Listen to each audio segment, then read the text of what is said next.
প্রতিবাদ জানাচ্ছি, সারা দেশবাসীকে বলছি সবাই যার যার জায়গা থেকে শরীফ ওসমান হাদি হয়ে যান।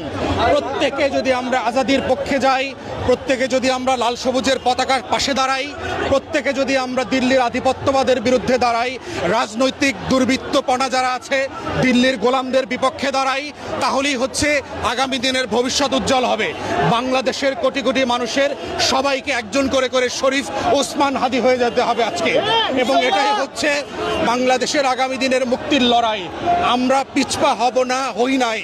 আওয়ামী ফ্যাসিবাদ এবং নব্য রাজনৈতিক ফ্যাসিবাদ যারা হচ্ছেন তাদের সবাইকে কড়া হুঁশিয়ারি দিচ্ছি, বাংলাদেশ 5ই আগস্টের আগের বাংলাদেশ আর ফিরবে না।